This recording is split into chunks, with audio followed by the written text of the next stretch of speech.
বন্ধুরা, এর আগে আপনাদের আমি লোটে মাছ মাখা মাখা রান্না করে দিয়েছি। আজকে আমি লোটে মাছের ভর্তা বানিয়ে দেখাবো।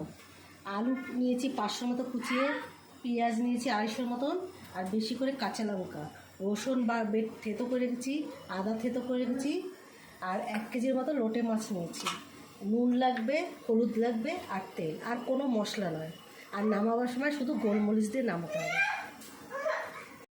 এবার দেখুন, আমি কড়াইতে তেল দিলাম। এতে বেশি তেল লাগে না, অল্পই তেল দেবেন।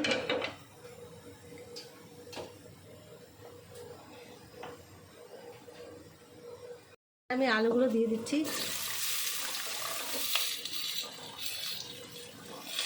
পেঁয়াজটাও দিয়ে দিচ্ছি, আর লঙ্কাটাও দিয়ে দিচ্ছি।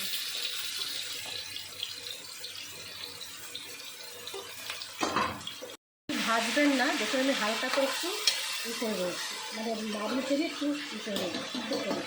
এবার আদা বাটা রসুন বাটা দিলাম।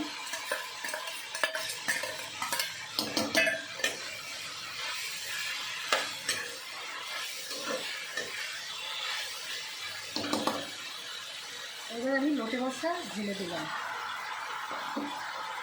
এবারে বেশি হলুদ দেবেন না, কারণ মাছটা যেন একটু সাদাটে সাদাটে ভাব থাকে। অল্প একটু হলুদ দেবেন, এবার পরিমাণ মতো নুন দেবেন।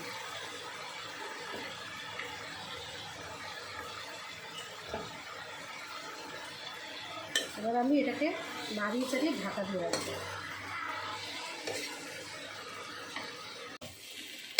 রান্নাটা হয়ে গেছে, আলুটা পুরো ভেঙে গেছে, মাছটাও গলে গেছে। এবার আমি এখানে গোলমরিচের গুঁড়ো দেবো।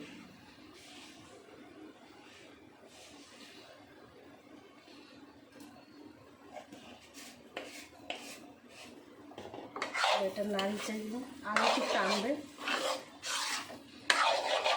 তারপরে দেবো ধনে পাতা নামাবার আগে।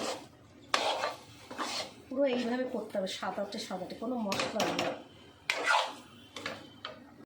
বন্ধুরা দেখুন, আমার লোটে মাছটা একদম হয়ে গেছে মাখা মাখা। হ্যাঁ, ভালো লাগলে লাইক, শেয়ার, সাবস্ক্রাইব করবেন। আমার লোটে মাছ ভর্তাটা ভালো করে দেখুন কেমন হয়েছে, আপনারাও বাড়িতে এরকমভাবে করবেন।